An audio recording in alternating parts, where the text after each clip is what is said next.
Olá, gente! Eu sou a Sabrina Donati, formada em Direito e especialista em Direito da Mulher. Jéssica Canedo tirou a sua própria vida após a divulgação de prints falsos sobre uma conversa dela com o Whindersson Nunes.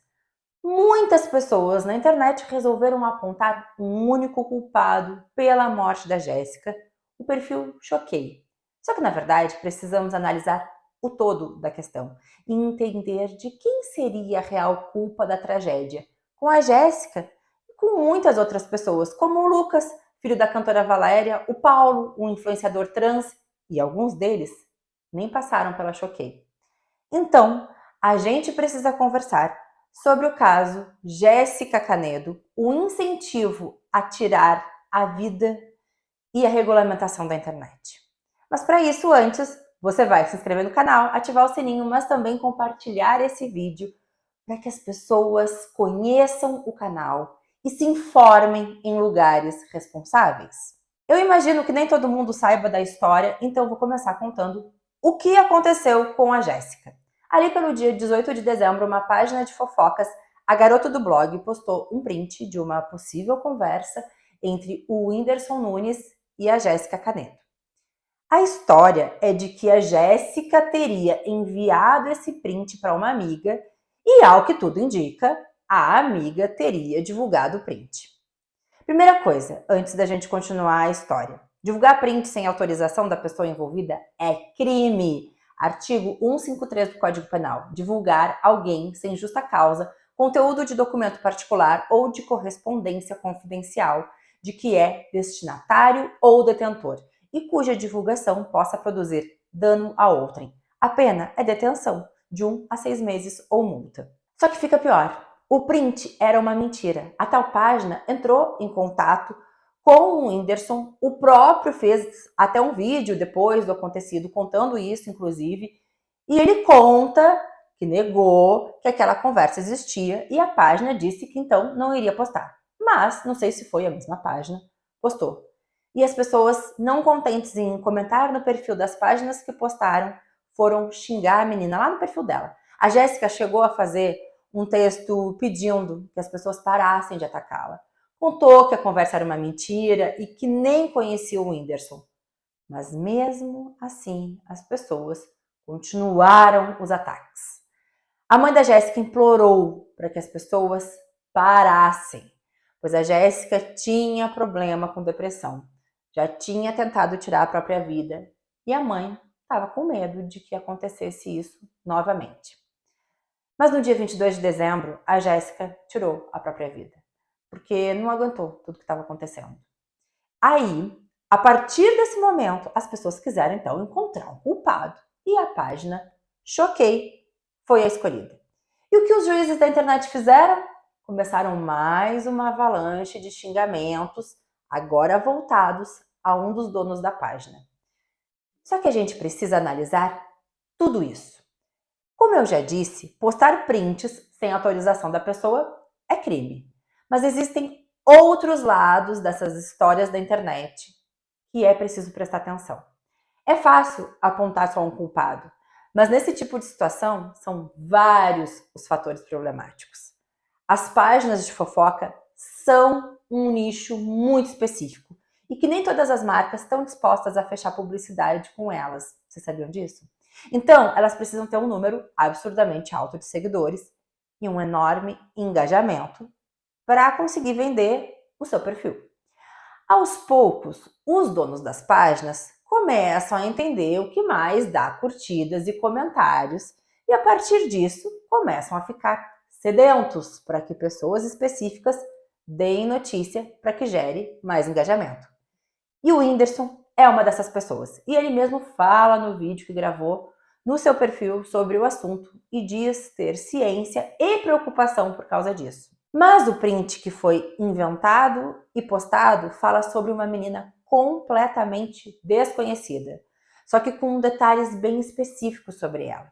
A pessoa que fez o print, que montou aquele print, sabia que a Jéssica sofria com depressão, pois a conversa gerava em torno dela não estar bem, aquela conversa do print. Então, saber quem é essa pessoa é uma parte importante para se entender a motivação de tudo isso. Depois, o problema são as próprias páginas de fofoca e os fofoqueiros, que ou não confirmam a informação, ou ignoram a resposta dada pela pessoa envolvida, como foi o caso do Whindersson ter negado a conversa, ou então as chantagens que muitos fofoqueiros fazem com alguns famosos ao dizerem que têm a informação e que, dependendo da conversa entre eles, soltam ou não a notícia. E nesse caso, tem muito a ver com o que eu falei antes, querer engajamento.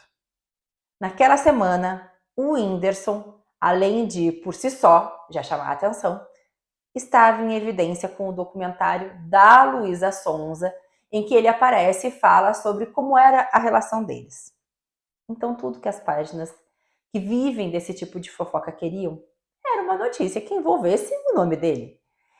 Então, mesmo com a negativa dele, não se importaram e publicaram. Depois eu vou analisar mais detalhes sobre esse ponto, páginas de fofoca e possível publicidade. Mas vamos continuar essa linha. O documentário da Luísa Sonza, para muitos fãs do casal, aquele aparecer do Whindersson poderia ser uma possibilidade de volta deles. Então, imaginem quando aparece esse print, que cai então como um balde de água fria na cabeça deles. Essa galera e mais umas tantas que amam destilar ódio vão no perfil da moça e começam a xingá-la. E também fazer comparações com outras namoradas. Então agora a gente para essa linha e analisa. A pessoa que inventou o print é errada? Sim. Sim. Inclusive, para mim, é a maior criminosa, porque tinha noção de tudo que poderia acontecer. As páginas de fofoca são erradas? Também, pois deveriam verificar a veracidade dos fatos e não postar prints de conversas não autorizadas. Mas quem é que realmente destilou ódio? Quem é que vai catar o perfil da menina e sai xingando uma pessoa por nada? Porque ela não fez nada, mesmo que o print fosse verdade, mesmo que ela realmente estivesse se envolvendo com o Whindersson, ela não fez nada de errado. Ela era solteira e ele também. Por que atacar uma pessoa assim? O que faz a sua vida ser melhor fazendo isso? Sim, as páginas de fofoca têm seu peso, mas qual o seu peso? Você que está aí do outro lado e que xinga, manda as pessoas tirarem a própria vida. Sim, eu já recebi mensagens desse tipo. E diversas pessoas recebem mensagens que falam de você é um lixo e mais tantas outras ofensas. Qual a sua responsabilidade? E o que aconteceu com a Jéssica aconteceu com o Lucas, filho da cantora Valéria, que ficou recebendo mensagens ofensivas no TikTok. Com o Paulo, um homem trans, que as pessoas adoravam mandar mensagens ofensivas e falavam do seu relacionamento com o Pedro. Até que eles, Lucas e Paulo, não aguentaram mais, assim como a Jéssica. Aí fica a pergunta: por que não apenas parar de seguir? Qual a ideia de um ataque? As páginas de fofoca são como qualquer jornal, claro, tirando as partes inventadas de alguns veículos, né? Eles dão a notícia, mas é você que decide ir até o perfil de alguém e destilar ódio. Outro dia foi noticiado o fim de um namoro de influencers bem famosinhos no TikTok, a Vivi e o Juliano. Logo que a notícia do término saiu, já tinham pessoas com comentários absurdamente maldosos no perfil das páginas, mas também na página dele, na página do Juliano. A página Let's Gossip resolveu fazer um post só falando sobre isso, que antes do burburinho que saiu do Juliano ter ficado com alguém, já tinham diversos comentários péssimos sobre ele. Existe o peso das páginas? Existe. Mas também tem o que você faz com aquela informação. Além da diferença clara em ataques para homens e para mulheres. Para mulheres sempre é muito maior e pior. Vimos isso direto com a Luísa Sonza, que o tempo todo alguém tem que estar lá atacando ela, né, fazendo ataques e mais ataques contra ela. Não importa o que ela faça, sempre está errada. Pesos e medidas para homens e mulheres são diferentes.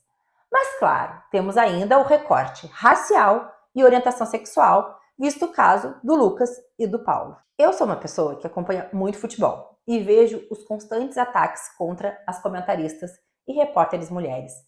Por exemplo, elas não podem dar um ai diferente do que os homens pensam, que esses mesmos homens e mais homens as atacam sem parar. Isso tem a ver com as páginas de fofoca?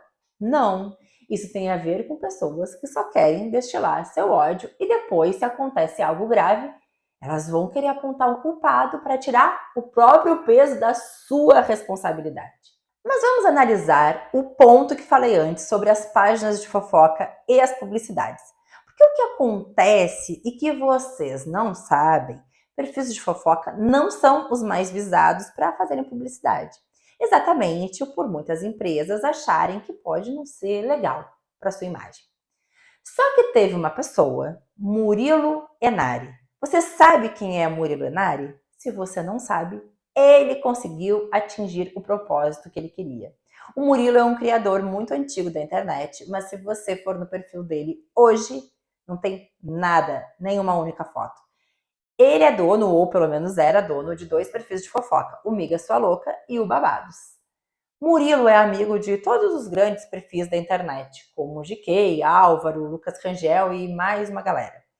Em 2020, ele entendeu o que poderia ser uma mina de ouro para ele e para os perfis de fofoca.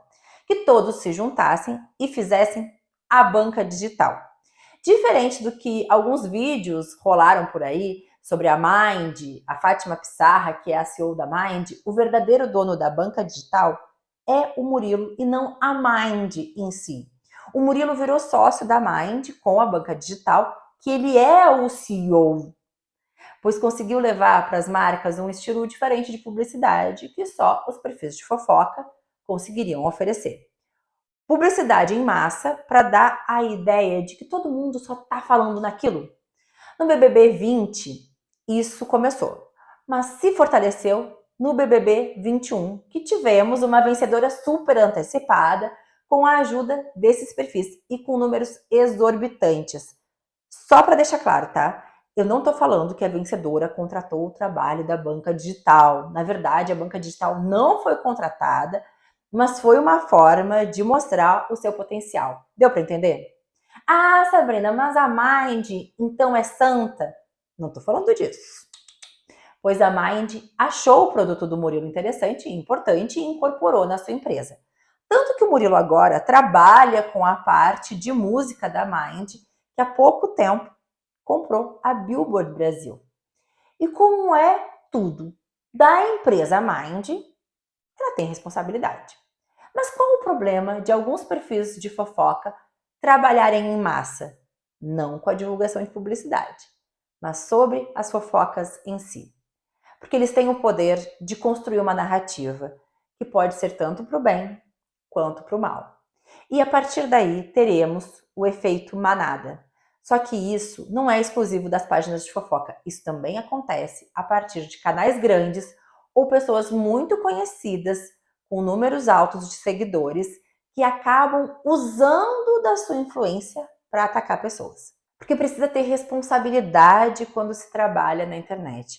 Você pode acabar com a estrutura de alguém, com o trabalho ou com a vida dessa pessoa. E é por isso que precisamos entender como responsabilizar a todos.